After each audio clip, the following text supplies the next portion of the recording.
¿Aún no has implementado el PIAR en tu institución?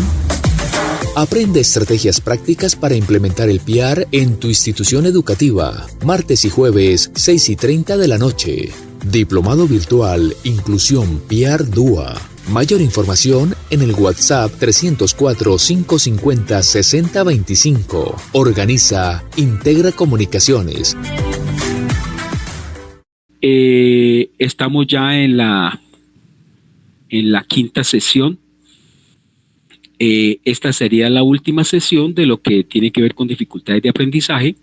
La del próximo jueves ya es entrar de lleno en lo que es el PIAR, en qué consiste el PIAR, cómo lo está planteando la norma, y la próxima semana nos dedicaremos ya a hacer los talleres pertinentes para que todos podamos interiorizar la manera de hacerlo y despejar todas las dudas que ustedes tengan. Entonces los dejo en compañía de Ana María Mejía. Bueno, hola, buenas noches para todos. ¿Me escuchan bien? ¿Se escucha bien? ¿Me ven bien?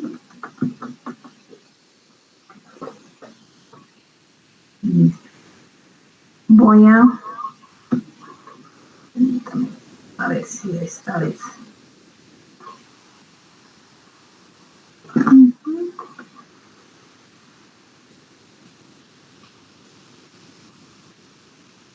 Ya voy a compartirles pantalla.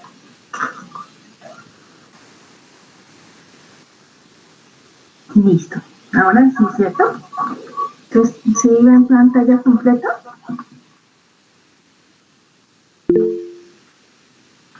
Listo, perfecto, Julio. Gracias por confirmarme. Bueno, entonces para el día de hoy, como decía el profe Gustavo, pues entonces vamos a continuar con el tema de nuestro segundo módulo, que es problemas de aprendizaje, de nuestro diplomado de inclusión PIAR DUA. Bueno, hoy contamos, a ver. Pues antes de continuar, recordemos un poquito lo que vimos en la sesión pasada.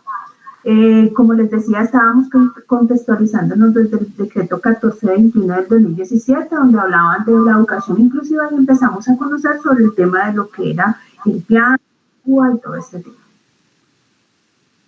Entonces teníamos que, digamos que una de los ejes fue la discapacidad, donde vimos todo lo que era la definición, los enfoques, los tipos de discapacidad, los grados de discapacidad y cómo sacar una certificación o cómo se estructura la certificación de discapacidad. Y una segunda parte lo vimos desde el entorno escolar, donde allí vimos lo que era la definición de algunos signos y algunos tipos de causas de los problemas de aprendizaje. Y también empezamos a ver lo que era la parte de definición de las dificultades de aprendizaje. Digamos que son más o menos así, digamos que de manera general fue lo que vimos la clase anterior. Bueno. Voy a mirar por acá, ¿quién nos acompaña el día de hoy? ¿Quiénes estamos? Ah, bueno. Listo. Bueno, para el día de hoy, como les había dicho, la idea es abordar como todo el tema que tiene que ver con dificultades de aprendizaje y finalmente terminar con lo que nuevamente nos dice la norma de cómo abordar esta parte de las dificultades. Bueno, entonces aquí vemos que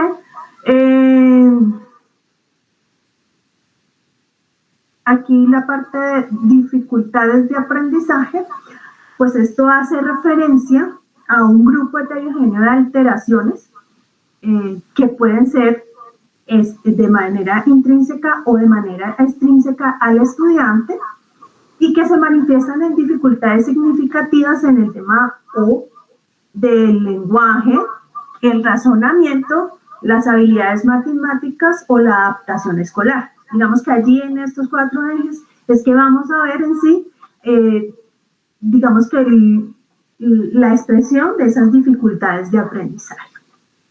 Dentro de esas dificultades que podemos encontrar, digamos que aquí vamos a ver 5 grupos y más adelante les voy a mostrar que pues más que estos 5 grupos hay como 2 o 3 aspectos a tener en cuenta dentro de lo que es dificultades de aprendizaje. Entonces acá tenemos, por un lado están los problemas escolares, por el otro lado está el bajo rendimiento escolar, el tercero serían dificultades específicas del aprendizaje, los trastornos por déficit de atención e hiperactividad y la discapacidad intelectual limitada. Bueno, entonces me dicen acá que dentro de los subtipos que tenemos, de los subtipos de las dificultades de aprendizaje, pues tenemos unos que se dan por factores personales y otros por factores ambientales. Entonces, y un tercer grupo donde tiene que ver con la interacción entre estos 2 factores, la parte de los personales con los ambientales. Si las causas son de factores solamente personales, pues vamos a llamar que esas causas son intrínsecas. Pero si los factores ambientales son los que están generando esa dificultad, pues sería de manera extrínseca. Y si hay alguna relación que son pocos, ¿sí? Es decir, digamos que la causa neta no necesariamente es combinada, pero en ocasiones, digamos que estas dos, el hecho de combinar estos 2 factores, pues le vamos a llamar, así como su nombre lo dice, causas combinadas. Antes de continuar con la descripción de aquellas dificultades de aprendizaje, pues es importante tener en cuenta 3 cosas que debemos medir al momento de determinar la afectación, la gravedad y la cronicidad para poder tomar decisiones y poder decir cómo abordar o cómo hacer frente a esas dificultades en el contexto escolar. Entonces tenemos por un lado, como les decía, la parte de la gravedad, que es la importancia de ese problema que puede tener ese niño, esa niña o ese adolescente, y la ausencia de la posibilidad de una remisión espontánea. Dependiendo de esa gravedad, yo determino si requiere o no de un acompañamiento externo al proceso que está llevando dentro de mi institución.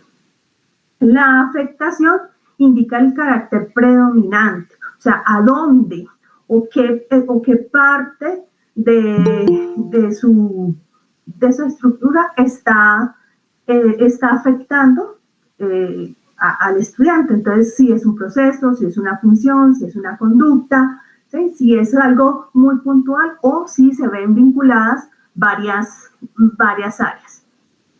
Uy, se me devolvió. Listo. Y la cronicidad tiene que ver es con el tiempo de duración del problema.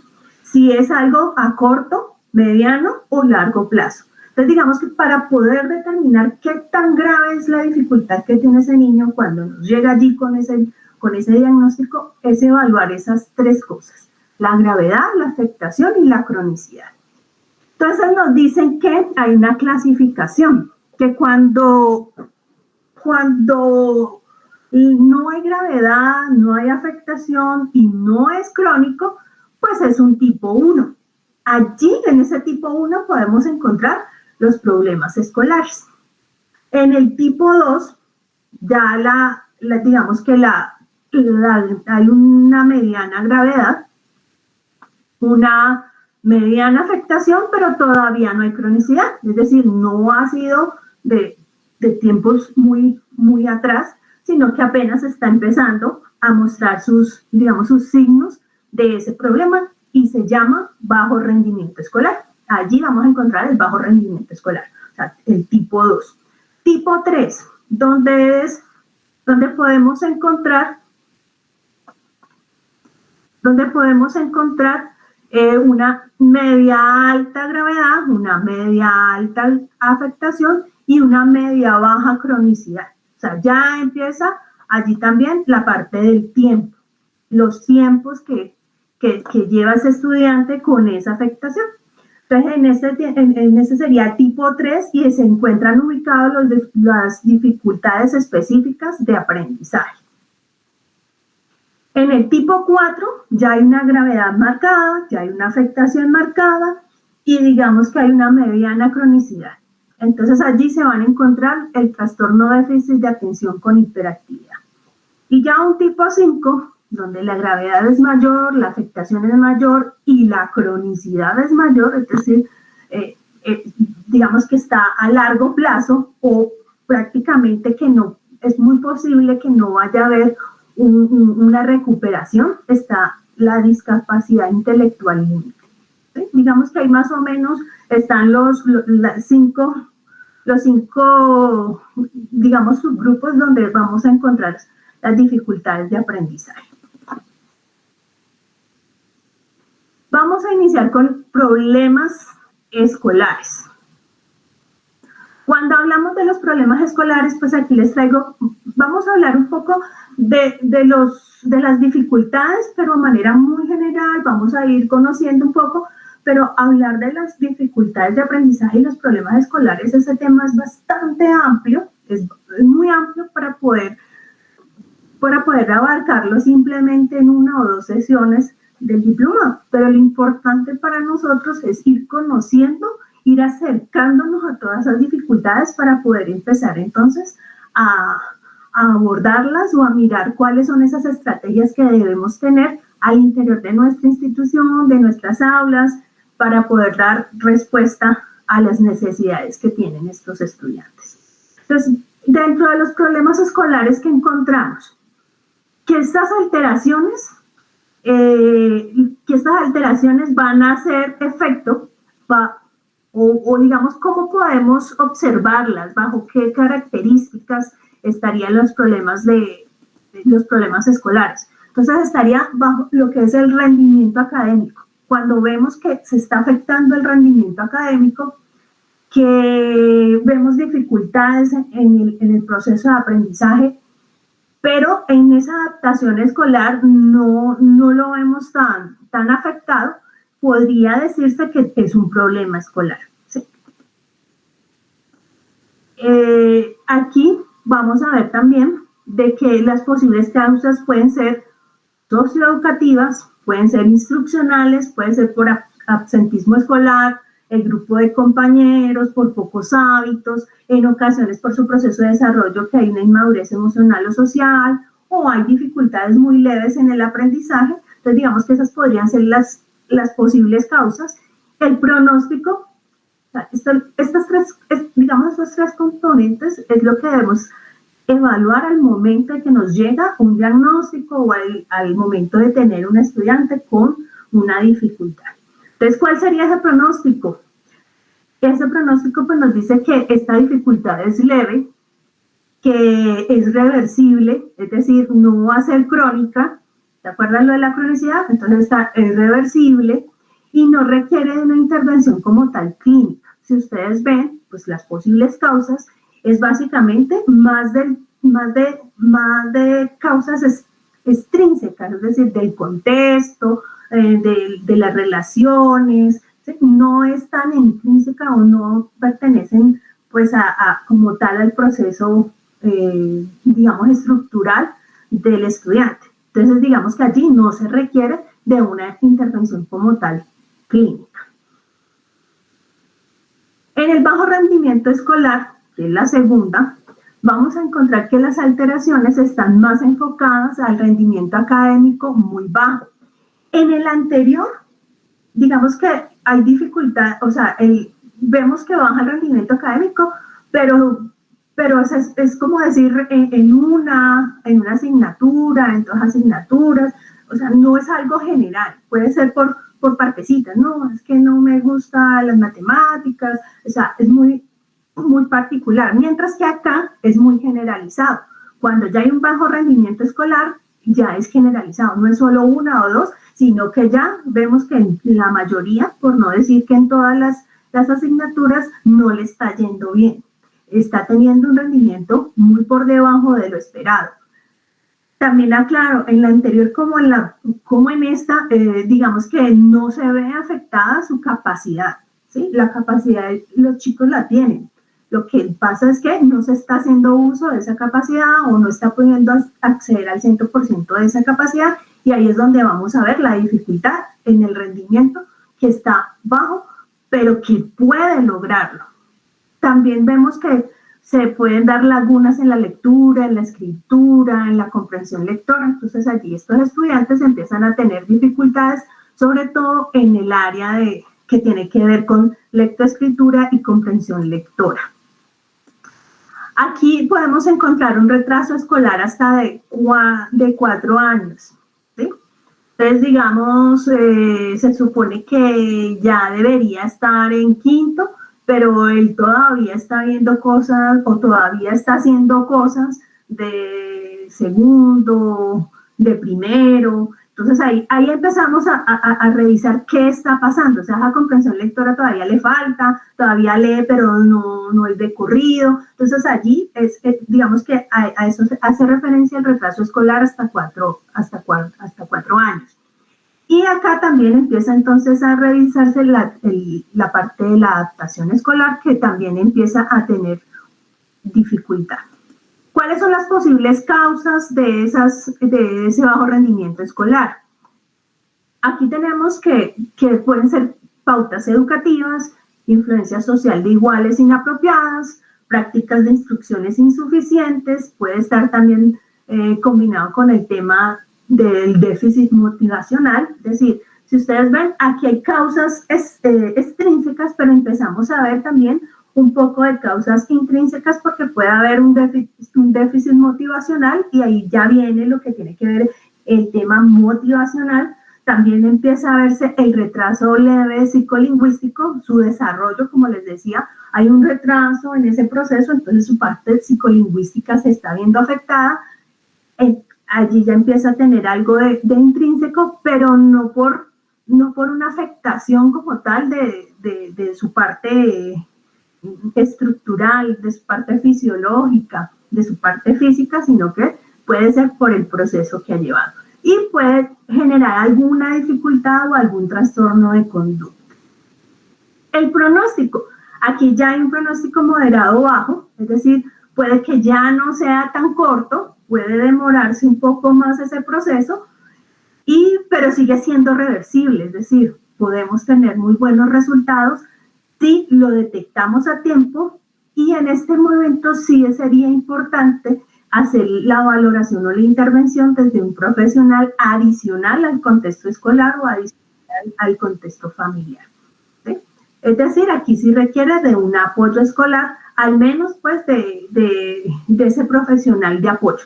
De pronto no hay necesidad todavía de irnos al neuropsicólogo o al neurólogo, pero sí sería importante que nos acompañara esa persona que nos apoya ya al interior de la institución. Tenemos entonces la tercera, que son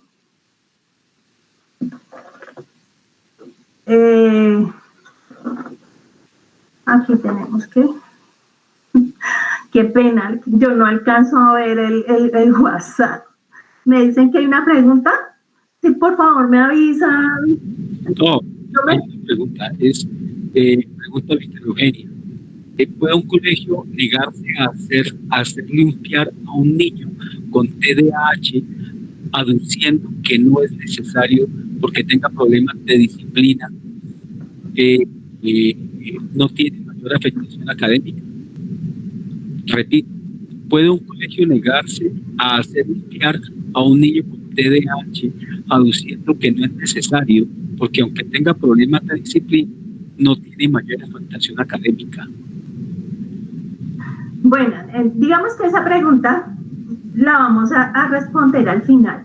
Al final digamos que voy a terminar haciendo el cierre con esa, dando respuesta a esa y a una pregunta que me hicieron la sesión pasada. Creo que me decían era cuándo sí, cuándo no hacer un PIAR, y que aclarara unas cositas puntuales. Entonces, si me permiten, voy a terminar el tema de dificultades y doy respuesta a esta y a unas preguntas que me hicieron la clase pasada. Si no queda clara, no hay problema, retomamos la pregunta, ¿listo? Entonces vamos a ver. Entonces, cuando hablamos de dificultades específicas del aprendizaje, decimos que aquí tiene que ver todas aquellas dificultades o alteraciones. Aquí ya viene el proceso como tal de alteraciones.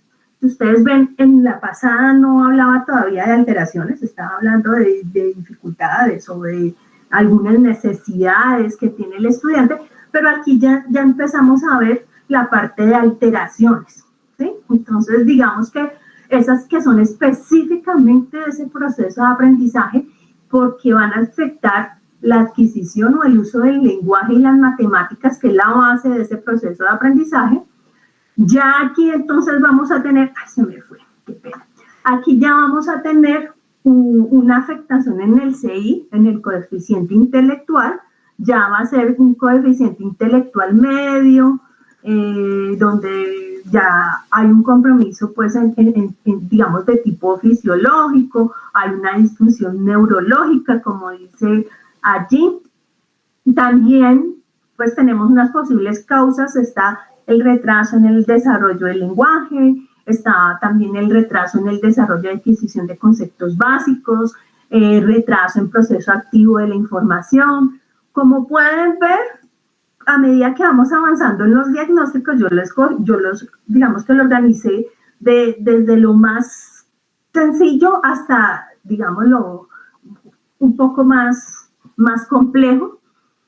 Aquí ya hablamos de retraso, y como les dije, digamos que la clave aquí es que sí hay una disfunción neurológica. Por lo tanto, este pronóstico ya no va a ser tan favorable rápidamente, sino que ya tiene una afectación moderada o una gravedad o una cronicidad moderada alta. Todo depende de donde esté ubicada la dificultad. Entonces ya va a ser moderada alta. Sigue siendo reversible, hay posibilidades de que haya una mejora. Vuelvo y repito, si tengo un diagnóstico a tiempo, si tengo una intervención a tiempo, y va a requerir aquí sí hay necesidad de una intervención clínica prolongada, de que me hagan un diagnóstico, de que yo ya consulte no solo al profesional que me está acompañando dentro de la institución, psicólogo, terapeuta ocupacional, fonoaudiólogo, de pronto esa persona que me está brindando, o educador especial que me está brindando ese apoyo al interior de la institución, sino que posiblemente voy a tener que hacer una remisión para que desde la parte clínica me ayuden a revisar el tema de esa disfunción neurológica y de su gravedad, su afectación y de su cronicidad. Y que entonces miremos el tema también, porque ya empieza entonces la adaptación escolar a dificultarse un poco más. Entonces posiblemente allí ya voy a necesitar de otros profesionales y de un diagnóstico como tal.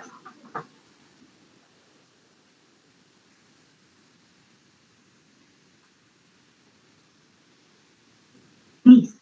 Entonces, dificultades específicas del aprendizaje a tener en cuenta. Entonces, hay un retraso en el desarrollo neurológico que me puede afectar el hemisferio izquierdo, el hemisferio derecho, el hemisferio, el lóbulo frontal y prefrontal. Como les estaba diciendo, pues estos son, digamos que son partes que nos ayudan en todo el proceso de adquisición o de uso o de la parte como tal de la parte conductual. Entonces, digamos que es importante comprender que ya no es solamente que yo le ajuste ciertas cositas dentro del proceso pedagógico, sino que sí requiere de que haya una atención de un profesional de la salud. Estos retrasos condicionan el desarrollo de procesos y funciones, procedimientos perceptivos, psicológicos, y que implica aprendizajes básicos en procesos perceptivos y psicolingüísticos, procedimientos de uso de la memoria de trabajo y la atención, estrategias de aprendizaje y metacognición. Entonces ya empezamos a ver que definitivamente se requiere de ese acompañamiento. Ven, yo quería hacer aquí para colocarles, quería que viéramos el video. Entonces vamos a ver si puedo compartirles, detener la presentación. Voy a abrir acá YouTube. A ver si puedo presentarles.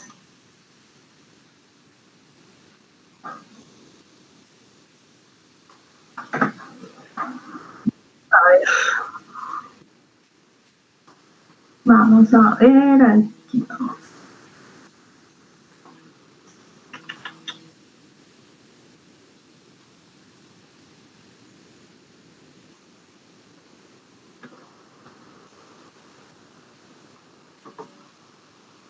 ¿Listo?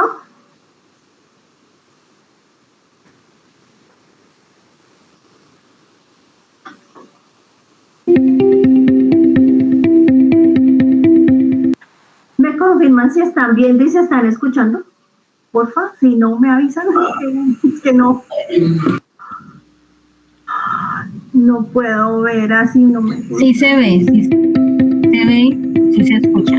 Bueno. El concepto de trastornos de aprendizaje es importante delimitarlo. El primer término trastornos ya implica una alteración, un problema que repercute en el rendimiento académico. Estos trastornos del aprendizaje quedan englobados o se enmarcan dentro de lo que llamamos un concepto más genérico, disfunción cerebral mínima. Esto quiere decir que hay una estructura, una red neuronal concreta, específica, que no funciona adecuadamente para que el niño adquiera con normalidad ese aprendizaje académico deseado. Esto lo hemos de diferenciar de lo que son los retrasos del aprendizaje o las disabilidades en un aprendizaje, que son o bien niños que van más retrasados o retardados en adquirir un cierto aprendizaje escolar, o bien menores que tienen menos habilidades, menos recursos para poder adquirir con normalidad dichos aprendizajes. Por tanto, un trastorno de aprendizaje lo hemos de entender como una dificultad, un problema de un funcionamiento de una red neuronal cerebral implicada en la normal adquisición de ese aprendizaje. Los trastornos de aprendizaje más frecuentes dentro del ámbito clínico asistencial son las dislexias, entendidas como dificultades o alteraciones de la capacidad de la comprensión del lenguaje escrito, la disgrafía, entendida como la alteración en la capacidad de la expresión del lenguaje escrito, y la disortografía como alteración en el control de la ortografía del lenguaje escrito, bien arbitraria o bien natural. Generalmente la dislexia, disgrafía y disortografía van unidas, es decir, se manifiestan como un pack, como un conjunto de trastornos del aprendizaje en el menor dentro del aprendizaje del lenguaje escrito. Y el segundo tipo o bloque de trastornos de aprendizaje más frecuentes es el de la discalculia, entendida como una incapacidad por parte del menor de aprender todo lo que es razonamiento, operaciones de tipo matemático. Un tercer bloque, menos frecuente pero no menos importante, son los llamados trastornos de aprendizaje no verbal, que es un tipo de menores con un tipo de alteraciones que afectan a las funciones visoperceptivas, visoespaciales y también de interacción social. De hecho, se confunden en algunos casos con autismo infantil o con trastornos del espectro autista, pero que se suelen diagnosticar a una edad no menor de 12 años de edad.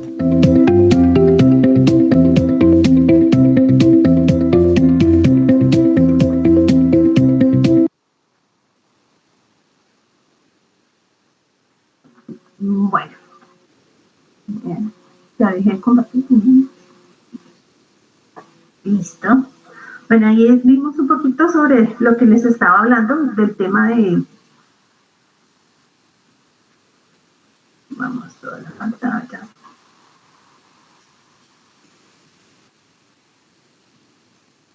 Regresamos acá. Sobre las dificultades específicas como tal del aprendizaje.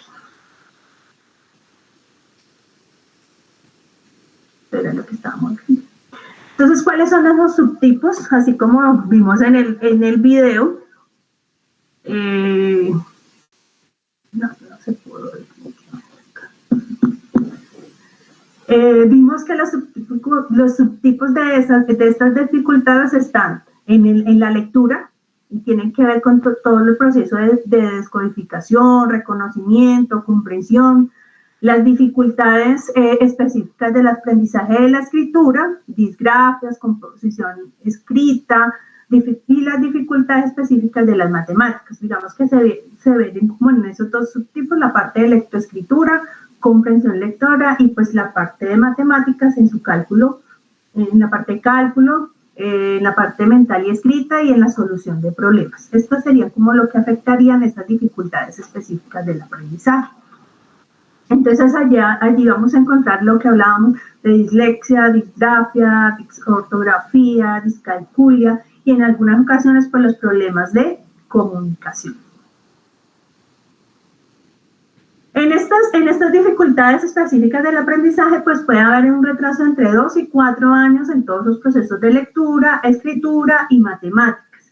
Diferente, digamos que a la dificultad anterior, es que aquí sí hay un compromiso como tal neurológico.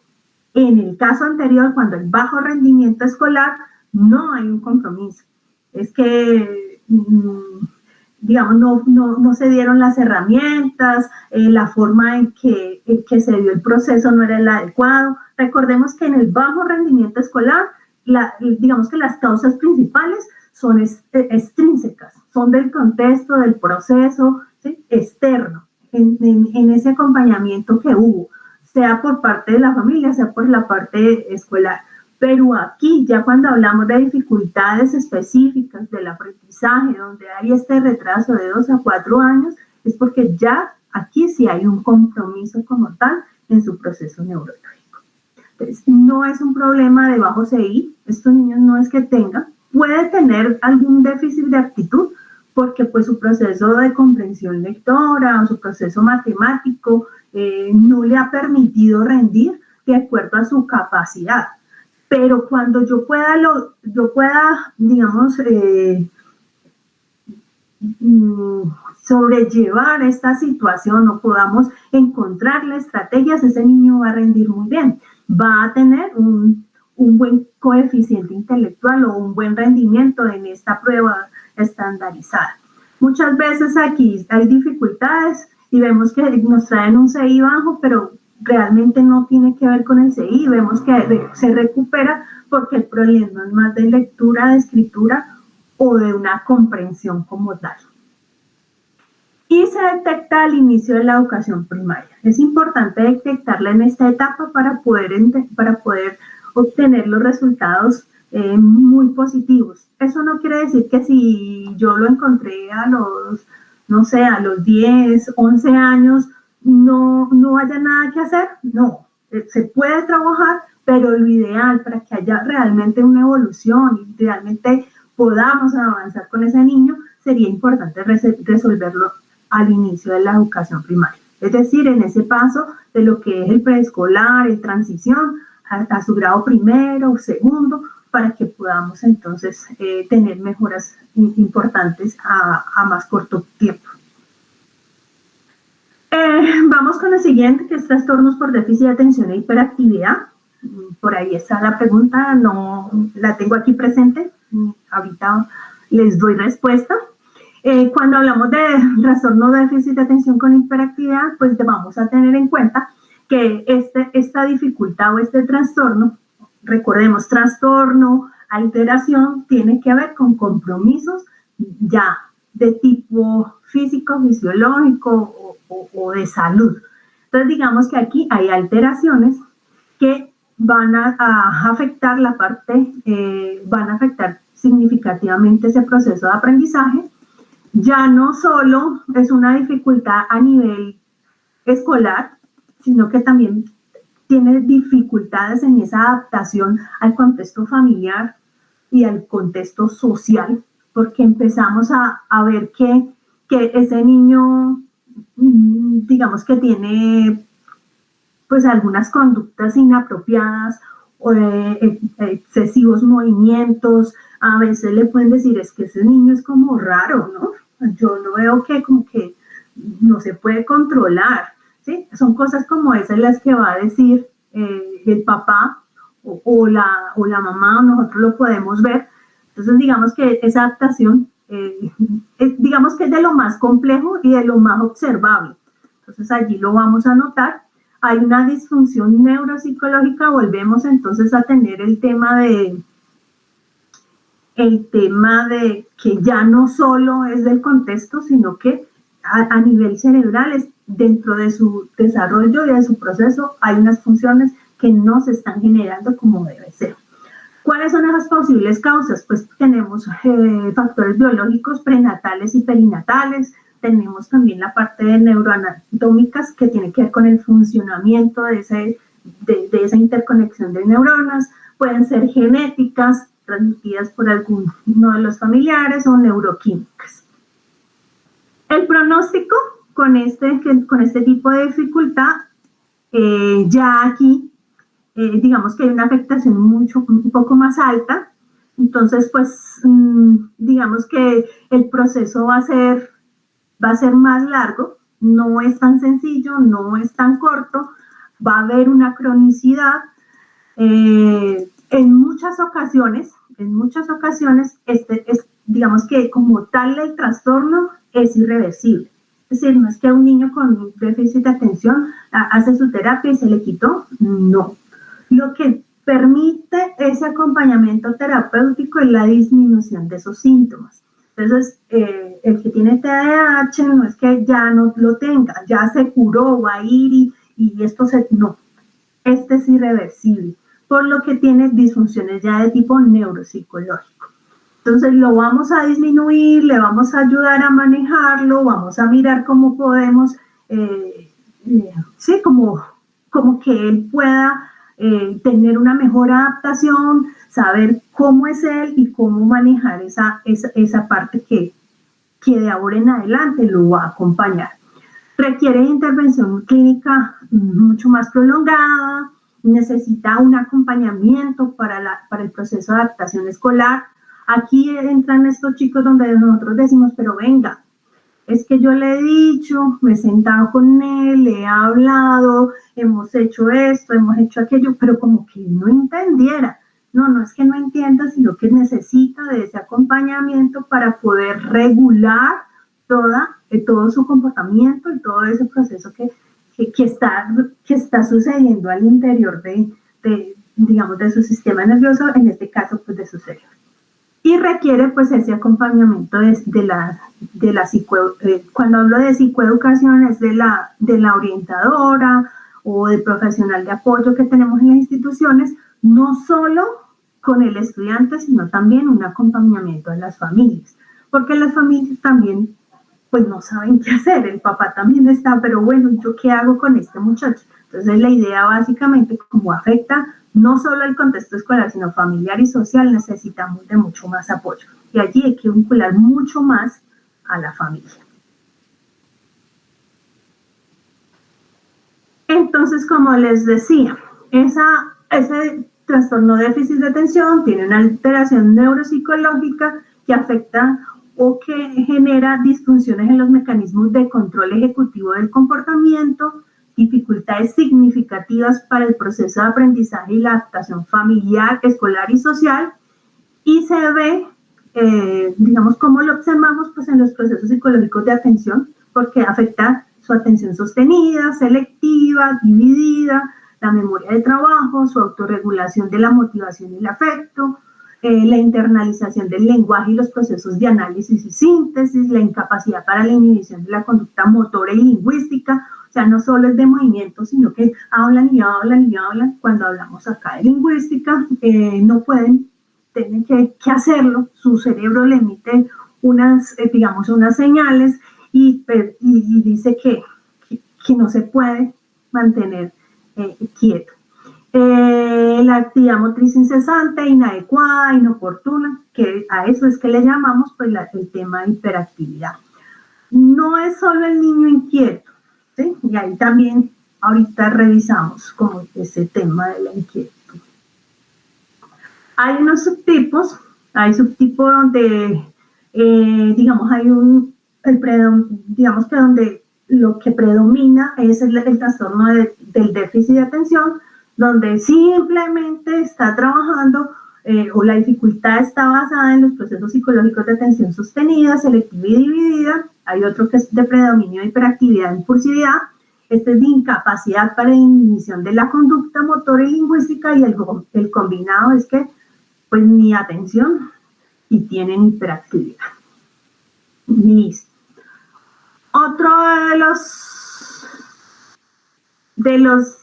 de las dificultades o alteraciones, porque ya vamos avanzando, es la discapacidad intelectual límite. Algunos lo llaman déficit cognitivo leve o discapacidad cognitiva leve. Aquí cuando hablamos de discapacidad... Perdón, Adriana. Buenas noches, Ana María. Buenas noches, cuéntame. Ana María, y cuando el diagnóstico es trastorno mixto de habilidades escolares, ¿qué? No. Ajá, cuéntame.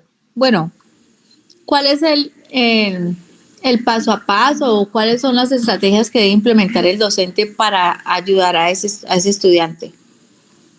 Cuando me hablas de dificultades mixtas de aprendizaje. Sí, trastorno mixto de habilidades escolares. Listo. Bueno, vamos a revisar el tema de lo que es. Ven, si quieres, entonces hagamos una cosa. Yo sé que este tema de las dificultades, ven que yo voy a detener la presentación. Digamos que aquí tenemos varias dificultades de aprendizaje. Yo quería pues como que ampliáramos y viéramos el panorama general. Digamos que lo primero que yo tengo que identificar cuando voy a generar estrategias, tengo que identificar las tres variables. Espérame, ya miramos acá. Te voy adelantando un poquito para que hagamos más dinámico, ¿sí? Y poder darle respuesta más puntual. Déjame, yo sigo compartiendo aquí. Voy a compartirlo de esta manera porque es que si no, no puedo verlos. Ese es el problema. Vamos acá. Ya íbamos a terminar aquí con las dificultades, pero vamos entonces acá. Están ustedes muy interesados en esta parte.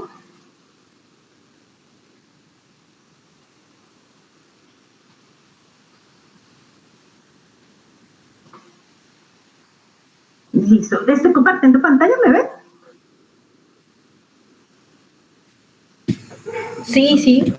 Sí, bueno, listo. Lo primero que yo tengo que hacer, tanto para el diagnóstico que ustedes me están diciendo de dificultades mixtas de aprendizaje, como para los otros diagnósticos, ¿sí? Que les estaba como compartiendo, la idea es de que nosotros tenemos que revisar tres cosas, ¿sí? Cuando ustedes me hacen una pregunta de un diagnóstico, yo no puedo ir a decirles, mire, hagan esto o hagan nada. O sea, digamos que las estrategias se van a revisar en un conjunto. Y cuando yo digo en un conjunto es porque cada caso es particular. No todos los estudiantes van a tener, digamos, las mismas condiciones, no van a tener las mismas afectaciones, no van a tener la misma gravedad, ni las mismas implicaciones. O sea, yo tengo que revisar muy bien el caso para poder establecer estrategias. Y cuando estamos al interior de la institución, pues mucho más fácil porque son más observables. Entonces, cuando yo les digo, yo les puedo dar unas pautas a manera general de cada uno de los diagnósticos, teniendo en cuenta estas tres cosas que les estoy mostrando aquí. ¿Cómo hacer ese abordaje? Lo primero que yo tengo que revisar y de ahí venía que yo les viniera contando sobre las dificultades de aprendizaje, lo primero que yo tengo que entender o que verificar de ese diagnóstico que me están dando es si las causas son intrínsecas, son extrínsecas o combinadas. ¿Por qué? Porque si son intrínsecas, yo soy de apoyo. pero realmente quien va a hacer el verdadero acompañamiento es el profesional que lo esté atendiendo, ¿sí? Entonces, digamos que hacia allá van enfocadas, debe hacer un proceso terapéutico, debe tener un acompañamiento, tenemos que revisar la estrategia y darle un plazo, y estructurar un plan con ese estudiante, pero teniendo en cuenta si es intrínseco. ¿Por qué? Porque son los tiempos, ¿sí? Dependiendo de los tiempos, así mismo voy estableciendo estrategias. Y si voy a hacer un ajuste curricular, o si voy a simplemente a flexibilizar, o si tengo que hacer el PIAR, o qué estrategia, o sea, estrategias las voy a generar de acuerdo a esto. Si es simplemente extrínseco, es mucho más sencillo porque es buscar qué dinámicas, qué técnicas, que a nivel del interior del aula, el docente, cuáles estrategias está utilizando, cómo está diseñando ese proceso de aprendizaje, qué metodología, si estoy utilizando una técnica que no es, o sea, es revisar todo. Por eso les hablaba cuando yo les contaba de las dificultades, estoy tratando de trabajarlas lo más rápido y que ustedes conozcan lo que más puedan de esas dificultades, porque de ahí es donde vamos a generar las estrategias. No existen unas estrategias generales como tal, porque son estudiantes, porque son personas, y de ahí es donde yo les hablaba de personalizar el proceso pedagógico. Entonces yo tengo que identificar primero causas, de dónde sale la dificultad, si es intrínseca, es extrínseca o estamos combinando. La segunda, la afectación. ¿Dónde está la dificultad que tiene el estudiante? En su razonamiento, en su aptitud, en su capacidad, en el proceso como tal de aprendizaje. ¿Afecta el comportamiento? ¿No me afecta el comportamiento? ¿Tiene alguna afectación psicosocial? Es decir, hay un componente psicológico, hay un componente en la familia, hay un componente emocional. ¿Cuál sería ese otro componente que está ayudando a que esa dificultad se esté dando? Otra de las cosas que tengo que evaluar es reversible y temporal, o es irreversible y crónico, porque de allí también tengo que generar otras cosas para poder identificar cómo voy a atender a ese estudiante. Entonces allí es donde yo les hablaba de cómo voy a hacer esa intervención. Esa intervención va a ser solo a nivel familiar, va a ser a nivel escolar. Voy a necesitar de la parte psicoeducativa, es cuando les hablaba, necesito de un profesional de apoyo dentro de la institución, llámese psicólogo, terapeuta ocupacional, fonoaudiólogo, educador especial, o tengo que llamar, a alguna otra persona que nos acompañe dentro de la institución, o tengo que remitir a una terapia, tengo que hacer un proceso terapéutico, o tengo que enviarlo a una parte clínica. Cuando hablo de lo clínico es que ya no solo es terapia con audiología, terapia ocupacional, psicología a nivel externo, sino también que tengo que mirar si es el psiquiatra, el neurólogo, el neuropsicólogo, qué otros profesionales entrarían, el fisiatra en algunas ocasiones, o si tiene que ver con el contexto social. Entonces, cuando ustedes me hablan de estrategias, ¿sí? Cuando ustedes me preguntan por las estrategias, pues entonces es importante, antes de entrar a visualizar o darle respuesta mucho más clara a ese tema de las estrategias, pues me toca a mí revisar bien qué está pasando. Cuando ustedes me hablan del tema de, por ejemplo, del trastorno mixto de las habilidades escolares, yo tengo que entrar a revisar si hay un componente intrínseco o no. Generalmente eso está asociado con las dificultades específicas de aprendizaje, entonces muy posiblemente sí lo hay. Yo tengo que elaborar un plan de trabajo con él para darle los tiempos necesarios y que haya un acompañamiento terapéutico para poder que yo vea resultados. No solo se ubica en el contexto escolar. ¿Sí? Entonces digamos que esto es como a manera general lo que podríamos establecer, y de allí pues que les estuviera hablando sobre todo el tema de las dificultades de aprendizaje. No sé si contesté la pregunta.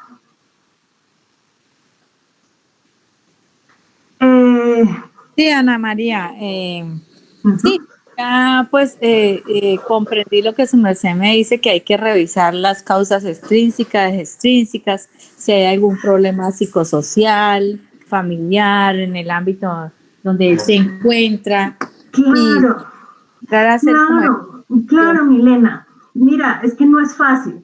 Sí, yo sé, o sea, yo entiendo la preocupación de ustedes allá en el entorno escolar, porque es que entender, mire todo lo que es. ¿Sí? Sí ve cómo veníamos trabajando lo de dificultades de aprendizaje, pero sé que el contenido de dificultades de aprendizaje es bastante complejo, ¿sí? Y si para uno de psicólogo es bastante poder resumirlo y poder que le quede claro al docente cuando el docente no es profesional de la salud y encontrar muchos términos desde el tema clínico, desde el tema terapéutico, no es tan sencillo. Entonces, yo trato como de resumirles como lo más puntual, pero a la hora de generar estrategias como ustedes me están planteando, sí es importante establecer toda esta parte, porque todos los niños no son iguales. Y no todos los niños evolucionan de la misma manera. ¿Sí? Entonces, Ana María, yo creo que ahí es fundamental observar y darse cuenta, bueno, dentro del mismo rol del docente, identificar cuáles son esas fortalezas del estudiante para a partir de ellas empezar pues a crear esas estrategias y a partir de ellas como explotar como esa capacidad que tiene el estudiante en ese aspecto para poder pues ofrecerle una alternativa de aprendizaje. Claro, Milena. Y lo otro es identificar, ya le voy a dar la palabra a Silvia, por ahí vi que Silvia me levantó la mano. Por eso me tocó dejar de compartir la pantalla como la estaba compartiendo, porque si no, no puedo, y para mí es más importante esta interacción. Ya te doy la palabra, Silvia. Entonces, claro, Milena, mira, lo que pasa es que resulta que lo primero que yo tengo que identificar es si realmente él lo va a lograr o no. Porque si no lo va a lograr, yo para qué voy a mortificar a ese niño. ¿Sí? Él tiene esa capacidad. Sí podemos lograr que él, no sé, sume. Es un ejemplo así. Porque si él realmente no puede sumar, pues yo para qué voy a seguir dándole al tema de la suma, ¿sí? Tengo que buscarme una estrategia donde él aprenda a contar o donde él verifique cantidades, por ejemplo, no sé. Sí, una estrategia enfocada a esa dificultad en particular que yo estoy detectando. Y si es reversible o no. Si es reversible, pues yo le puedo dar un tiempito, vamos trabajando conceptos previos, vamos revisando. Pero si no es reversible, usted puede darle toda la primaria, todo el bachillerato y no va a aprender a sumar. Un ejemplo así como salido, pues como el contexto, porque generalmente el proceso de la suma se puede lograr, pero digámoslo así, como para que quede un poco más claro y más puntual. Entonces, de ahí es donde yo le digo que el abordaje parte de allí, de que identifiquemos esto que les estoy comentando. Cuéntame, Silvia.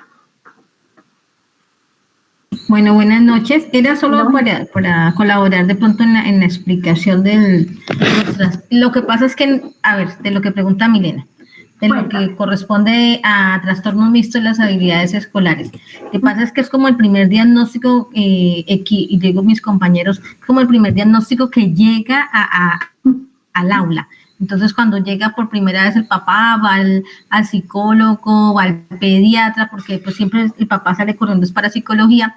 En ese ejercicio, esa primera valoración que nos dan es ese ejercicio, pero yo digo, siempre soliciten que se ahonde más, porque es como el primer diagnóstico que nos llega, porque el doctor dice, sí, aquí hay algo, ¿sí? Yo pienso que es como el campanazo de alerta, pero como lo decía Ana María, hay que revisar si realmente puede ser un espacio transitorio, una dificultad transitoria generalizada o una dificultad específica.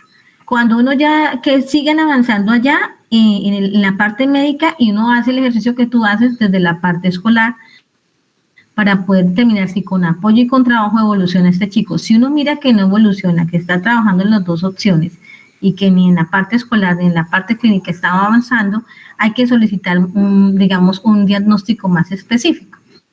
A veces llega el diagnóstico de los trastorno mixto acompañado por pruebas de coeficiente intelectual. Entonces, lo que hace uno de maestro es leer todo el documento y, por ejemplo, ayer me llegaba una prueba donde estaba el ejercicio de está disminuido todo lo que corresponde a la comprensión verbal. Entonces, yo le explicaba al equipo ayer, precisamente en reunión de profesores, qué zonas estaban afectadas y que no solamente iba a estar afectado un área específica, y es del lenguaje, es de lengua castellana. No, la dificultad en seguimiento de instrucciones hace que se afecte la memoria de trabajo todas las áreas. Entonces, ¿cómo podemos llevar, cómo entrenar y cómo hacer el ejercicio paulatinamente? Solamente que cuando llegue esa pregunta que decía Milena de los trastornos mixtos, yo digo que es como el síntoma de alarma y el ejercicio de apoyo que hace la parte médica para nosotros para decir, aquí pasa algo y comencemos a trabajar. Exacto. Y porque resulta que el trastorno mixto todavía no nos dice mucho. Estamos en proceso. Pero yo se los asocio, por eso le digo, yo lo asocio de ese trastorno mixto de aprendizaje, ¿a qué lo voy a asociar? A dificultades específicas de aprendizaje. Y si son dificultades específicas de aprendizaje, ¿qué pasa? Hay un componente neurológico, hay un componente que está ahí, ¿sí? Entonces, mira que para eso, digamos que mi idea de haberles puesto o de haberles compartido los diagnósticos de esta manera es para que nos vamos orientando. ¿Esto a dónde lo puedo ingresar? ¿Dónde lo puedo ubicar? Y a partir de ahí ya sé, es reversible, es irreversible, es un proceso que necesita acompañamiento terapéutico o no, necesita que vaya a donde alguien más, es decir, a la parte clínica. Cuando hablo de la parte clínica de neurología, neuropsicología, psiquiatra, entonces ahí es donde yo voy diciendo, bueno, entonces esto no es tan sencillo, esto me voy a demorar, y si me voy a demorar, entonces yo tengo que buscar estas estrategias, ¿sí? Entonces digamos que esa es como la idea. Milena, ya te doy la palabra, creo que por ahí María Alejandra me estaba también levantando la mano, creo que era. María Alejandra, ¿sí? ¿Está o no está María Alejandra?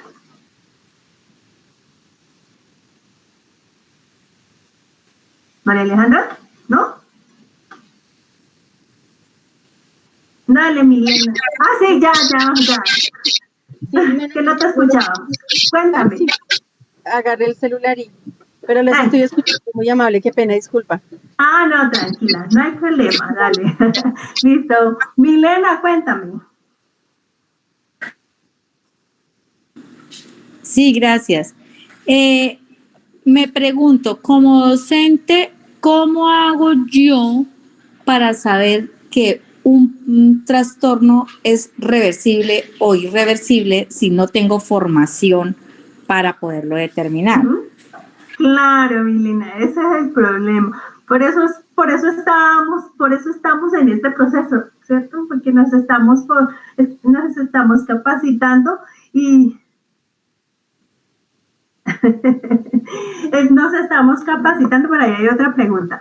Nos estamos capacitando y la idea es ubicar como esa parte básica y de allí que les estuviera yo compartiendo esa información. ¿Sí? Lo importante es que nosotros revisemos qué nos dicen en los informes, ¿sí? Que miremos más o menos cuál es el proceso que ellos están diciendo. Si a ellos los mandaron a unas terapias es porque eso no es así como tan sencillo. Si a ustedes le dicen es el contexto escolar y necesita una flexibilización, pues entonces de pronto ya no es tan complejo. De todas maneras, es difícil darle respuesta muy clara a Milena, porque es que los profesionales de la salud a veces también caen en lo que ustedes me hablaban en la semana pasada, en creer que el informe ya está listo con estructurarlo y decirle pasa esto y esto, y ustedes ya en el colegio miren a ver cómo lo resuelven, ¿sí? Entonces yo sé, pues más o menos comprendo la pregunta de Milena de que no es tan sencillo, no es tan fácil, se requiere de ese acompañamiento Y de allí también es importante contar con ese profesional de apoyo en la institución, ¿sí? Con ese profesional o psicología, como les digo, o terapia ocupacional, o fonoaudiólogo, que de pronto nos traduzca un poquito mejor todo este tema. Y lo otro era lo que yo les estaba diciendo, pues igual nos estamos formando en este tema. La idea es que ustedes tengan la posibilidad de ampliar la información, si quieren, el taller como tal de dificultades de aprendizaje se puede realizar para puntualizar mucho más y poder estructurar, y que ustedes tengan pues como ¿cómo se dice? Igual a ustedes les va a quedar, ¿sí? Como la información general de cuáles serían intrínsecos, de cuáles serían extrínsecos, pero sí es un proceso complejo.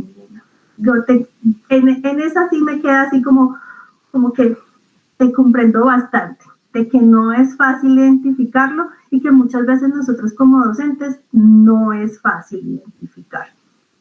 Nos toca recurrir básicamente a la observación y a lo que está pasando, y si tenemos quien nos apoye, pues fabuloso, porque si hay una psicóloga o un profesional de apoyo, de pronto ellos te pueden orientar mucho más haciendo puntualmente esas preguntas, ¿sí? ¿Es reversible? ¿Es un proceso largo o corto? ¿Sí? ¿Es de causas intrínsecas o extrínsecas?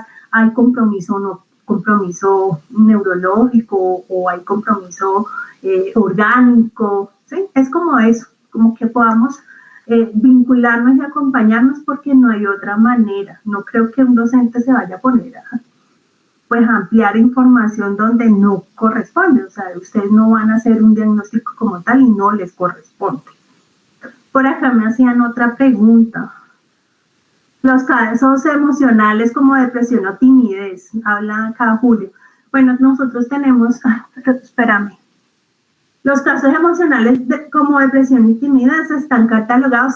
Si quieres, venga, yo les presento. Venga, yo vuelvo a la presentación donde hago el resumen de las dificultades para darle respuesta y pasar a la pregunta que me hace Victoria, que no le he dado respuesta, pero es que esa va con la siguiente parte del día de hoy. A ver si logramos darle más claridad a las preguntas que me están haciendo. Voy a aquí puedo dejar de tener la presentación. Me voy a meter nuevamente acá. Y lo vamos a ver de esta manera, para que nos quede más cómodo.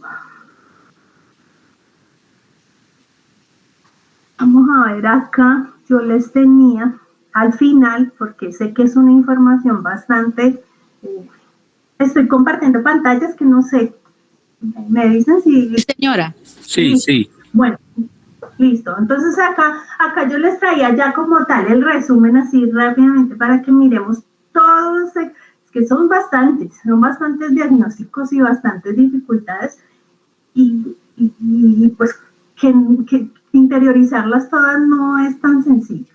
Bueno, entonces hablábamos que en un primer punto estaba problemas de escolares, el segundo es bajo rendimiento escolar, tercero los trastornos específicos del aprendizaje, donde vemos dislexia, disortografía, disgrafia, discalculia, problemas de comunicación. Ahí vamos a encontrar el diagnóstico de mutismo selectivo, el retraso en el lenguaje, los problemas en el habla.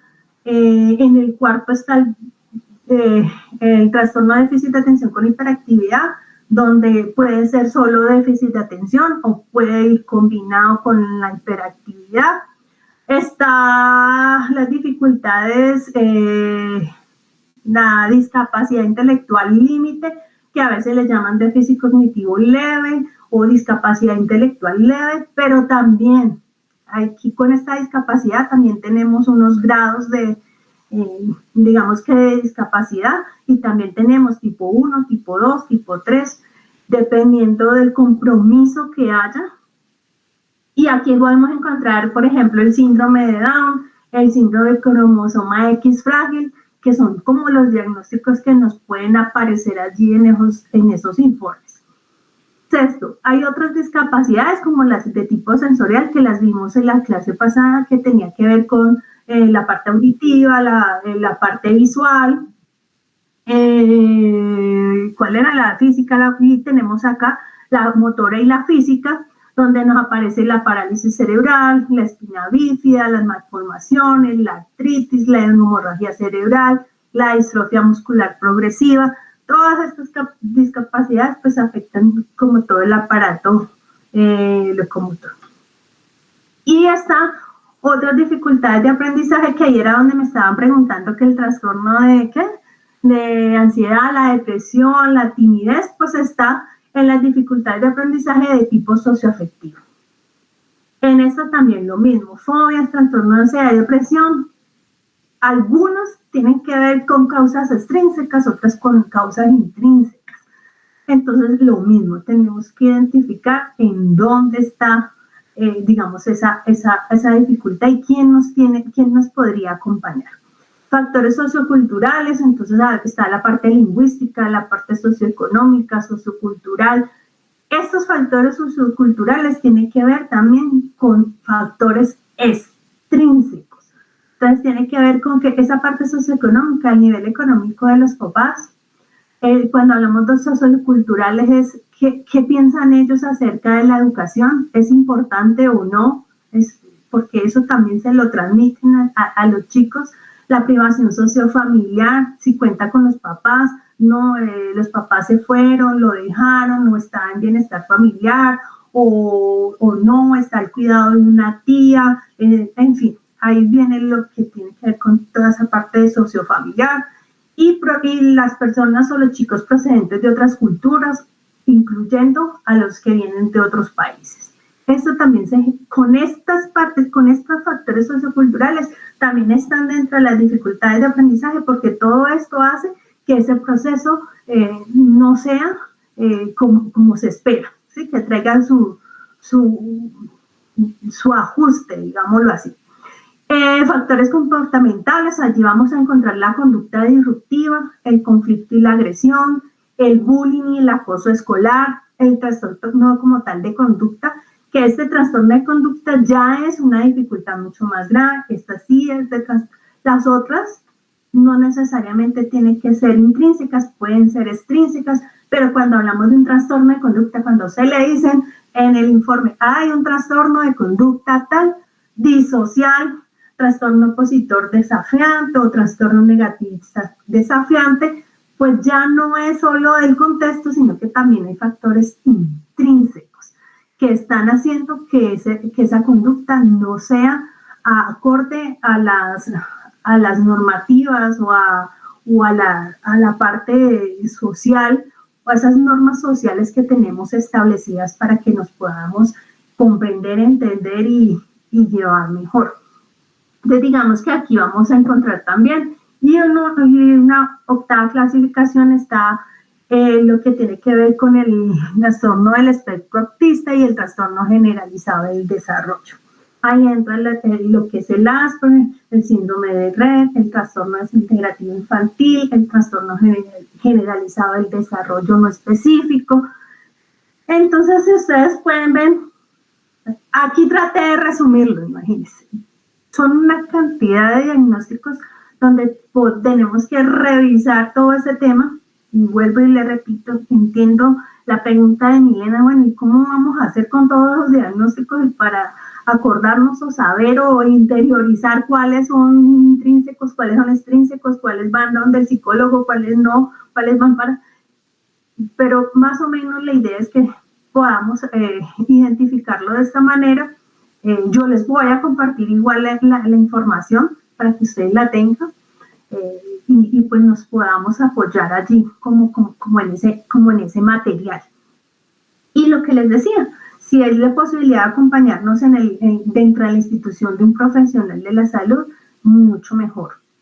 Cuando digo un profesional, es ese profesional de apoyo. En ocasiones no es fácil, en ocasiones no es accesible para nosotros, pero pues digamos que esas son como las recomendaciones allí.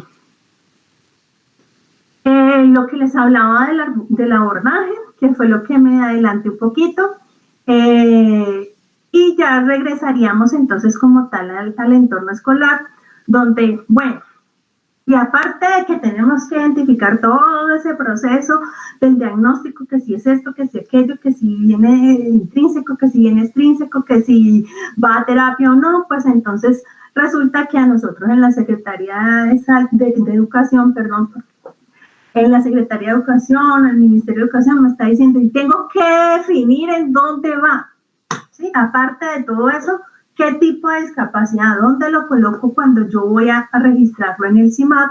Porque tengo que dar respuesta también al CIMAD. Entonces ahí volvemos, por eso, digamos, regresé o recordamos aquí, si vamos a localizarlo en la parte física, en la auditiva, en la visual, en la intelectual, en la psicosocial o en la múltiple. ¿Sí? O sea, digamos que aparte de que tengo que reconocerlo, hay otro siguiente paso que sería identificarlo en el CIMAD. De allí buscar cuáles son los apoyos, pues qué me dice la norma, si tengo que tener un lenguaje incluyente, si tengo que enviarla a rehabilitación, si tengo que buscar unas ayudas técnicas, digamos que eso ya es del proceso. Y ya cuando hablamos como tal de la inclusión educativa, donde quiero como dar respuesta a lo que me dicen del TDAH, que si hace o no PIAR, o como me decían la vez pasada, a qué estudiantes le hacemos PIAR y a qué estudiantes pues no hay necesidad. Entonces volvemos acá a la parte de la inclusión educativa. Entonces esta inclusión educativa se caracteriza por, primero debemos conocer y comprender las habilidades de cada educando y responder mediante propuestas educativas de acuerdo a esas necesidades y potencialidades. No, la inclusión de la diversidad en el aula significa que debemos hacer efectivo el derecho a la educación de calidad, la igualdad de oportunidades y la participación, así como eliminar o minimizar las barreras que enfrentan muchos estudiantes para acceder al proceso de aprendizaje. Esto es lo que me está diciendo finalmente esa norma que les estaba mencionando, la norma a lo que nos quiere llevar, a lo que nos quiere digamos, guiar, es a que hagamos esto, a que tratemos de conocer y comprender las habilidades y ajustarnos pues a esas necesidades y esas potencialidades, a que le demos la oportunidad a esos estudiantes de una educación de calidad con igualdad de oportunidades y participación, y que miremos a ver cuáles son esas barreras que están impidiendo que puedan acceder a ese aprendizaje y a esa participación.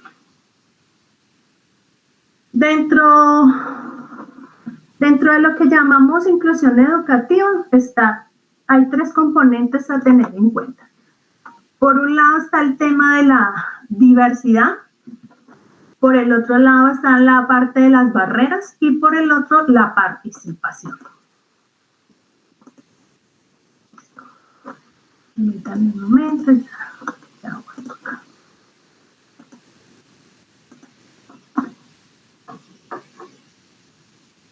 Bueno, cuando hablamos de diversidad, pues significa comprender que cada individuo es único y que debemos reconocer nuestras diferencias individuales.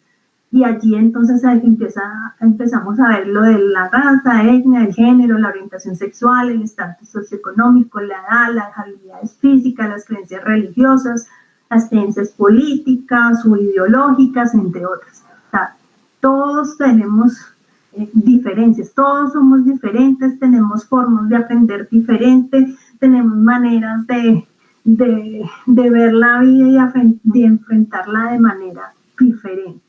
Entonces, somos muy diversos. En cuanto a participación, se refiere a que los niños, las niñas y los adolescentes hacen lo que los niños, niñas y adolescentes hacen, a cómo lo hacen, a dónde lo hacen, para qué lo hacen, o sea, identificar toda esa parte contextual de toda esa parte de contexto de esos estudiantes, de esos chicos, porque no solo son lo que están dando allí, sino todo lo que viene con ellos. También es darle la oportunidad de que demuestren esos talentos, es darle la oportunidad o el espacio para que miremos esas habilidades, para que ellos refuercen toda esa parte que digamos que de todos esos aspectos positivos que ellos tienen, y que se puedan involucrar en las escuelas regulares en rutinas habituales para alcanzar resultados significativos. De pronto con los estudiantes con mayores dificultades, como les decía, la idea no es una calificación, la idea no es que rindan como el otro, como todos los estudiantes, sino que veamos evolución. A lo que debemos apuntarle, o cuando nosotros vamos a programarnos o vamos a hacer ese plan de trabajo, más que digamos que el resultado como tal, o sea, evaluarlo solo por el resultado no es conveniente. Tenemos que revisar ese proceso. ¿Cómo vamos en el proceso con ese estudiante? Si ha evolucionado, no ha evolucionado, porque el resultado puede demorarse o puede no darse. ¿Se acuerdan que yo les decía? Pues si el estudiante va a aprender o no va a aprender cierto concepto, por más que yo quiera y lo mueva y le haga, no va a aprenderlo, ¿sí? Entonces de allí también es importante determinar esa parte. ¿Hasta dónde puede llegar el estudiante y planteárnoslo en términos de sus capacidades y sus habilidades? Aquí están los componentes de la participación, qué tan competentes son, su parte emocional y su parte cognitiva. Ahora, hablando un poco más del tema como tal de las barreras, pues las barreras hacen referencia a las dificultades que experimenta cualquier estudiante para el aprendizaje y la participación. Cuando hablamos de barreras son situaciones externas, ¿sí? Situaciones externas que puede ser desde las mismas personas que intervienen en el proceso, las políticas, las instituciones, las culturas, las circunstancias sociales, las circunstancias económicas, es todo eso externo. O sea, ya cuando hablamos de barreras como tal, cuando nosotros nos dicen vamos a identificar las barreras al realizar el PIAR y toda esa parte, me están diciendo a nivel de contexto, a nivel de las relaciones, a nivel acá externo al niño, no como lo que vimos ahora de las dificultades que de cierto modo tienen que ver con él, así sea extrínseco, pues eso es una dificultad del estudiante. Aquí no, aquí es mirar afuera, es lo que está pasando afuera 100%. ¿Qué nos hace falta para que ese niño tenga un avance? Entonces vamos a encontrar barreras políticas que hacen referencia a leyes y normas versus la ejecución. Muy posiblemente puede que haya leyes, que haya normas, pero cuando las vamos a ejecutar o no están claras, o no tienen la información completa, o no nos han capacitado, o no nos han informado lo suficiente. Entonces digamos que ahí podrían darse unas barreras de tipo político. Culturales.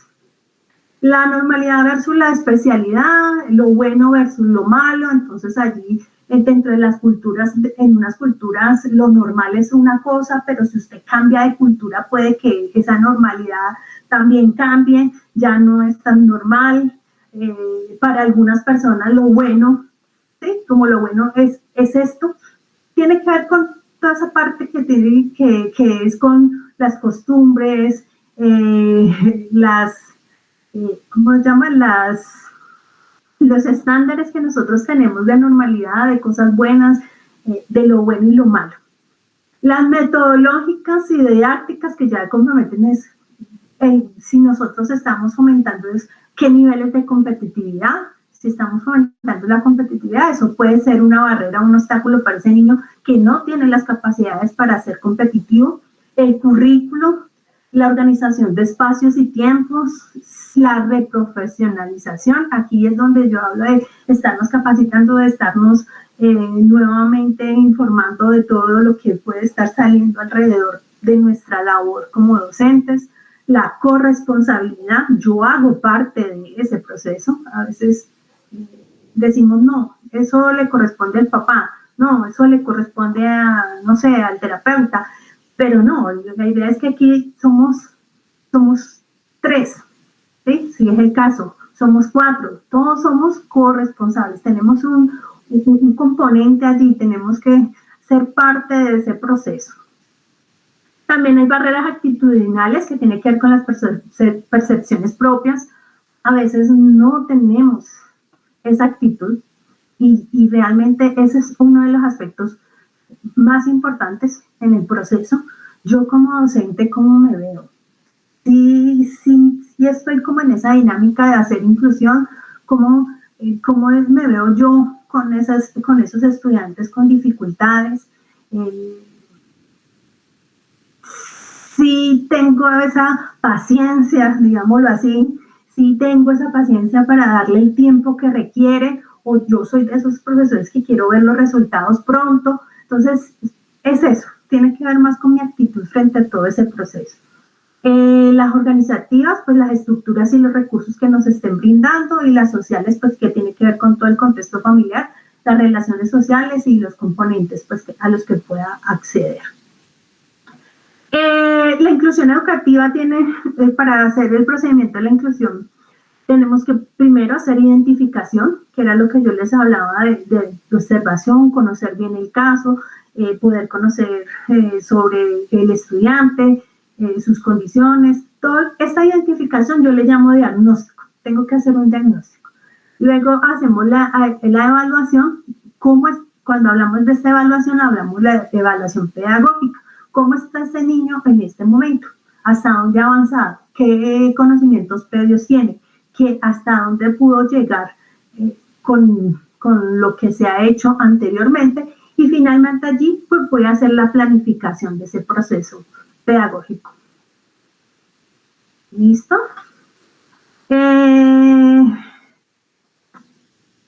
Para recordar el reto, entonces pasar de un modelo rehabilitador a un modelo social de derechos bajo un enfoque biopsicosocial, comprender lo que significa la diversidad y la inclusión educativa. La educación inclusiva hace referencia a la eliminación de las barreras y la creación de ambientes propicios. La educación inclusiva se basa en el derecho a una educación de calidad, la igualdad de oportunidades, la participación. Los pasos para la inclusión en el PIAR es identificar necesidades, evaluar en qué punto está el estudiante y planificar mi trabajo. Bueno, allí hay unas cositas, listo. Vamos entonces. Voy a nuevamente a verlos porque es que me gusta que no nos veamos. Voy a dejar de compartir y voy a hacer como para ya darle respuesta a la parte del TDAH, que es la que creo que me falte, de pronto otras preguntas que puedan ir surgiendo. Cuando nosotros hablábamos la semana pasada, me decían, bueno, ¿y a qué estudiantes voy a hacerle PIAR? Y por acá la pregunta me dice que si un colegio puede negarse a hacer el PIAR a un estudiante con TDAH, aduciendo que no es necesario, porque aunque tenga problemas de disciplina, no tiene mayor afectación académica. Bueno, vamos a darle respuesta a esas dos preguntas que están pendientes. Voy a aclarar primero algo. Cuando yo hablo de PIAR, ¿sí? ¿Ustedes qué me pueden decir del PIAR? Que después de esta breve conversación de 2 sesiones, ¿qué es eso del PIAR? ¿Quién quiere participar? ¿Quién me cuenta qué es eso del PIAR? ¿O qué han entendido, o qué han interiorizado ustedes cuando les dicen hay que hacer un PIAR? ¿Quién me quiere compartir? Ya sea que me escriban, ya sea que quieran... ¿Puedo participar? ¿Cómo? ¿Puedo participar? Claro, María Alejandra. Pues mira, he escuchado pues lo que tú has mencionado. Sí, señora. También escuché a una compañera que preguntaba cómo hacíamos nosotros los docentes para saber si el trastorno es irreversible o no, si es algo que se puede recuperar. Frente a eso, hay que entender que nosotros, como tú lo dijiste, no somos los especialistas en la materia, ¿no? Sí. Pero yo pienso, pues como consejo, hay que tomar las cosas con calma con estos chicos. Recordemos, bueno, yo tengo 39 años. Yo recuerdo cuando yo era niña, los docentes miraban que había niños que no tenían habilidades para aprendizaje. O sea, esto no es nuevo. O sea, esto de la inclusión no es nuevo. El problema es que evidentemente se ha metido un golazo al sistema educativo, a los docentes, porque esto es enteramente salud. Es decir, los chicos que pertenecen al programa de inclusión, quienes son severamente afectados, quienes tienen trastornos y enfermedades realmente complejas, con unas enfermedades que ahorita apenas estamos descubriendo sus nombres. Estos chicos que han sido valorados por neuropsicología y por el neurólogo, esto no es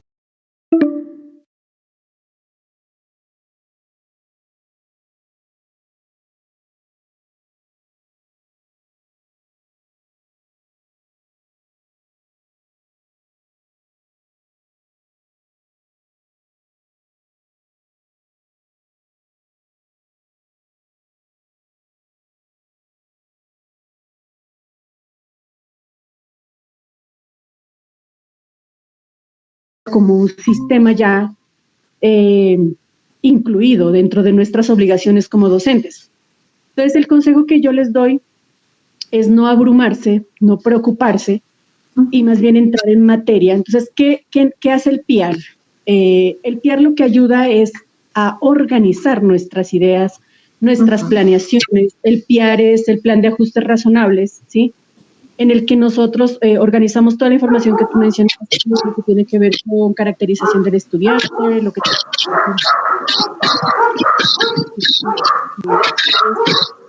Dependiendo, no te escucho bien, María Alejandra, ¿hay alguna interrupción? ¿O soy yo? No sé. Perro. Ajá, perro. Por acá también.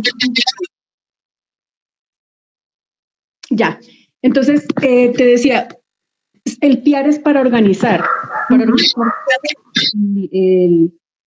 todo lo que nosotros, nuestro quehacer docente, simplemente es una herramienta que nos ayuda, realmente es muy útil. Hay docentes que rabian mucho con esta idea y yo les doy toda la razón, porque nos pasa lo mismo que a los médicos, a quienes les toca organizar toda la información del paciente y solo les queda como 15 minutos para la atención médica, así prácticamente nos pasa a nosotros, pero de alguna manera es para curarnos en salud, ¿no? Había en el caso de mi institución una docente que le faltaba como 3 meses para jubilarse y tuvo una tutela.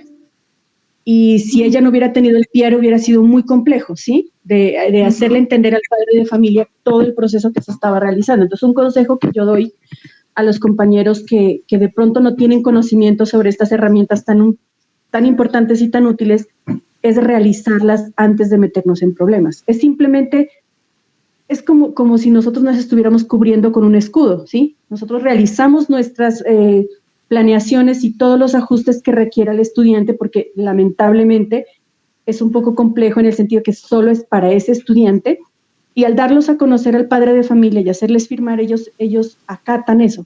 Entonces, ahí se quita también la idea de muchos docentes y muchos padres de familia que creen que a los niños de inclusión hay que pasarlos obligatoriamente, ¿sí? Cosa que no es así.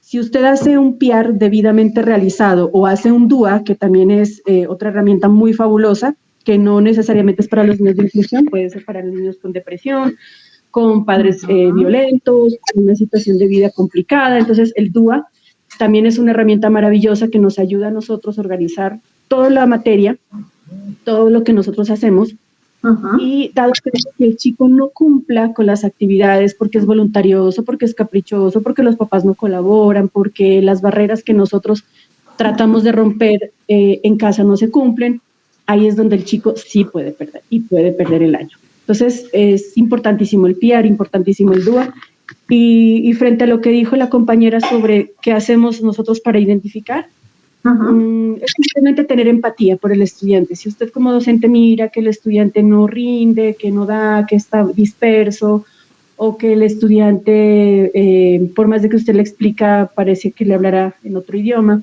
ahí es donde usted reporta el caso y con las entidades que son pues propias para ello, como el Instituto pues de Salud y todo eso, se viabiliza pues las rutas para poder atender el caso del estudiante y de esta manera usted no se ve afectado. Lo que sí me parece sí un poquito complejo, llegan estudiantes con necesidades, con talentos excepcionales. Ahí sí es bien fregado porque los chicos suelen ser, ahí sí son caprichosos, de pronto no quieren adelantarse. Entonces, frente a esta situación sí realmente es más complejo. Yo lo veo más difícil que los niños de inclusión con necesidades educativas especiales, con discapacidad cognitiva, con discapacidad múltiple. porque ellos, pues uno va como a medida que va rindiendo. En cambio, los chicos con talentos excepcionales ya es otra cosa más compleja. Esa sí fue la experiencia y muchas gracias. Listo. No, gracias a ti, María Alejandra. Vale, listo. ¿Quién más? Me dice, Silvia había levantado la mano, me parece. ¿Quién me falta? Sí, pero de Alejandra ha hecho un ejercicio muy completo. Básicamente, el PIAR cuando yo digo es todo lo que podemos hacer a nivel pedagógico, pero ajustes razonables a lo que el maestro puede llegar a hacer, sin limitarse, porque somos muy creativos.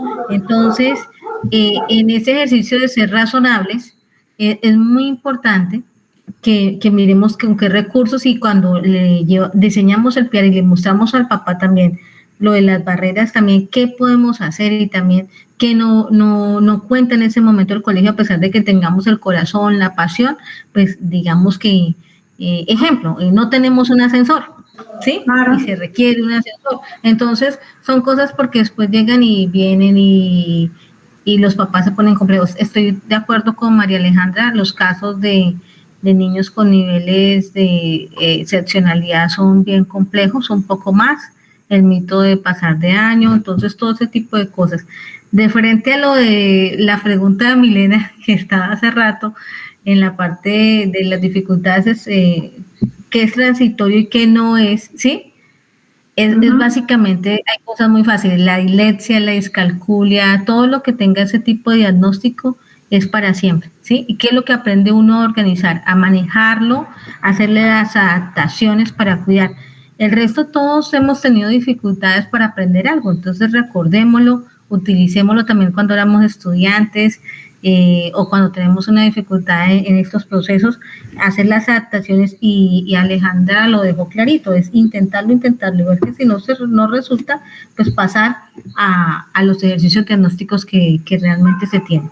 Tener cuidado, sí, en nosotros no ir a lanzar juicios o de pronto hacer diagnósticos como maestros, porque no lo podemos hacer. Uno lo tiene claro, doctora Ana María, uno sabe, este niño va para tal lado, seguramente es un TEA o algo, pero uno no le puede decir, lo que hace uno es la caracterización, porque eso seguro que viene la empapelada. Entonces qué chévere, porque nos damos consejos entre todos.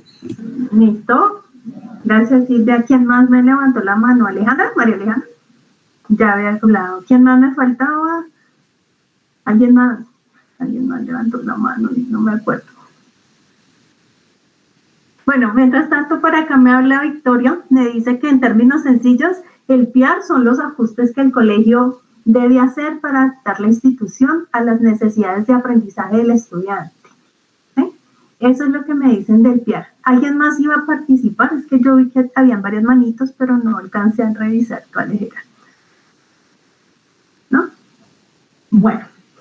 Cuando entonces voy a seguir, igual me van contando y van participando. La idea básicamente, ¿cuál es? Cuando yo les hablo del PIAR, así como ustedes me dicen, como decía María Alejandra, como nos decía Silvia, por acá Victoria nos estaba describiendo lo que era el PIAR, pues cuando ustedes me hacen la pregunta de que si yo debo hacer un PIAR y cuánto debo hacer un PIAR, digamos que la respuesta más clara la tiene cada una de las instituciones. ¿Por qué? Porque cuando yo hablo de PIAR, el PIAR es una herramienta. ¿Sí? Por eso cuando nosotros hablamos con ustedes y les exponemos este diplomado, ¿sí? El diplomado no solo se llama PIAR. Tiene esa palabra porque para muchos de ustedes, para muchos docentes, para muchos profesionales, inclusive en algunas secretarías de educación, cuando ustedes hablan de educación inclusiva le llaman PIAR. Y digamos que la educación inclusiva la reducen al PIAR. ¿Sí? Y se ha hecho ese reduccionismo de que si yo voy a hablar de inclusión, si yo voy a hablar de un niño con dificultades, con necesidades o con algún ajuste, le llamamos PIAR. Entonces, cuando nosotros reducimos todo ese proceso de la educación inclusiva, que es el macro, a simplemente una herramienta, pues no lo vamos a percibir tan fácil de cuándo hacer o cuándo no hacer un PIAR. Y ahí va la respuesta.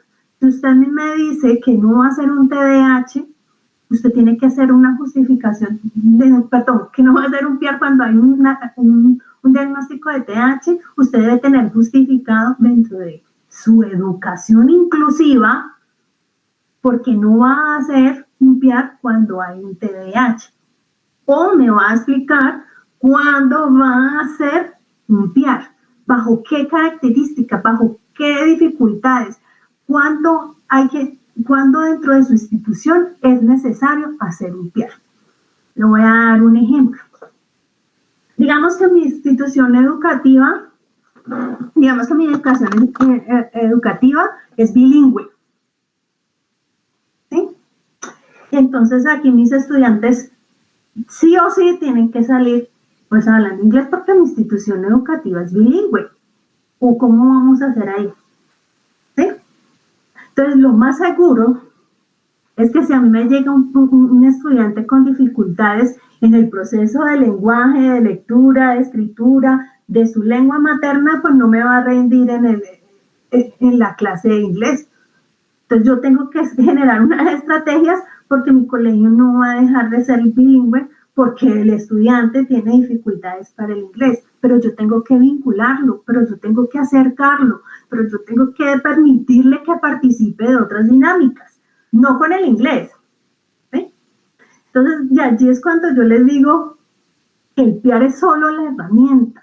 Por eso es que yo les digo, la norma no solo me habla de PIAR, me habla de educación inclusiva, que es el macro. ¿Sí? El macro es la educación inclusiva.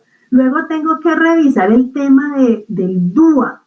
Y el DUA es las estrategias para que nosotros podamos acercar todos estos estudiantes a mi plan educativo. ¿Sí? Entonces, no sé si estoy siendo clara. Voy a retomarlo de esta manera. En mi institución educativa yo tengo un PEI, un programa educativo institucional, y tengo una forma de manejar mi proceso de aprendizaje. ¿Sí? Y yo establezco, yo armo el plan, aquí va a ser así, voy a generar estas estrategias, voy a ser bilingüe o no voy a ser bilingüe, voy a tener esta religión, voy a hacer, en fin, yo genero todo un programa, un plan. Pero resulta que a mí la norma me está diciendo, pero en ese plan tienen que caber todos. Y aparece la educación inclusiva. ¿Cómo yo voy a vincular esa educación inclusiva en este proyecto pedagógico que tengo? ¿Sí? ¿Cómo lo hago? ¿Cómo meto esto que me están pidiendo dentro de mi proyecto educativo institucional y le brindo las herramientas a todos los estudiantes para que se acerquen lo más posible a lo que yo estoy proponiendo de mi propuesta educativa? ¿Sí? En mi propuesta educativa. Y si esos estudiantes, y con todo eso, ¿qué hago? Cojo el DUA, ¿sí? Que es lo que van a ver en la siguiente clase de DUA y PIAR, cojo el DUA y organizo las estrategias para que este estudiante pueda entrar dentro de mi proyecto educativo institucional. Y si de todas maneras, haciendo todo esto, incluyendo en mi proyecto institucional toda la educación inclusiva y de todo lo que es el DUA, no funcionó, pues entonces me voy a la herramienta que se llama PIAR. Y es esa población que definitivamente no va a lograr lo que yo estoy planteando como propuesta educativa en mi plan educativo institucional, y le voy a generar un plan individualizado de ajustes razonables para ese estudiante.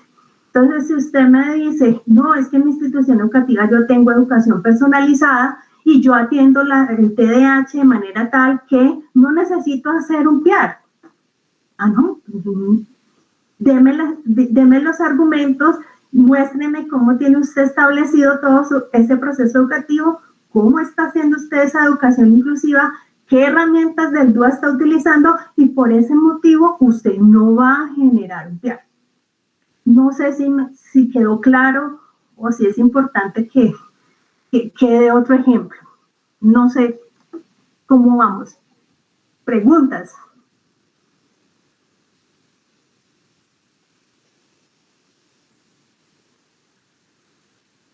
¿Preguntas? ¿No? ¿No quedó claro?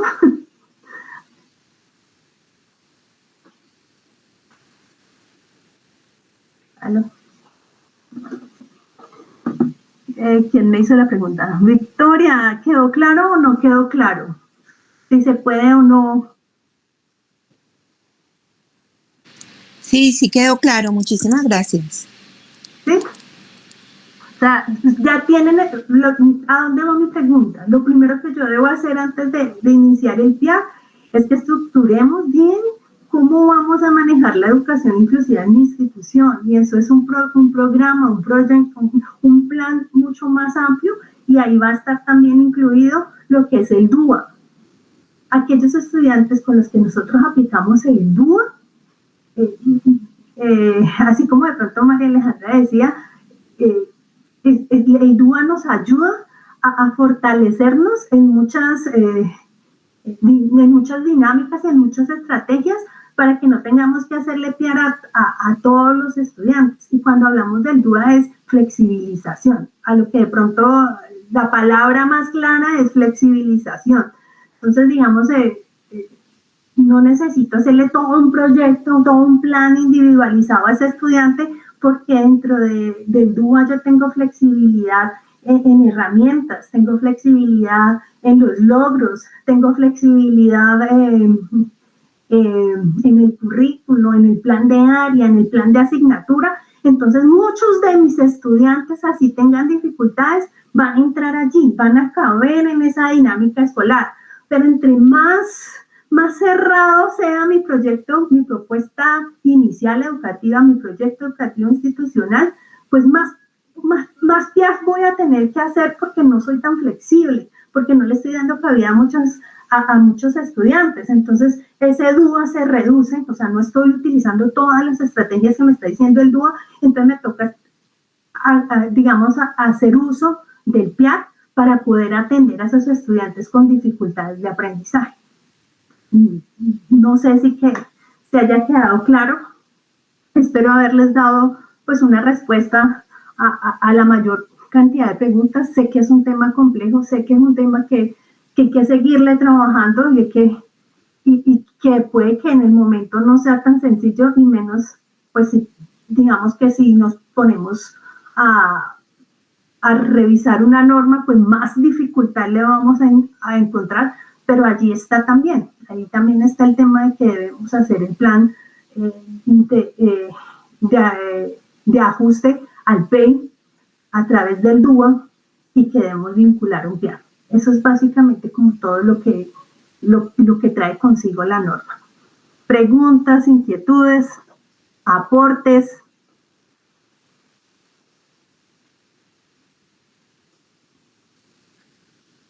¿No? ¿Nadie?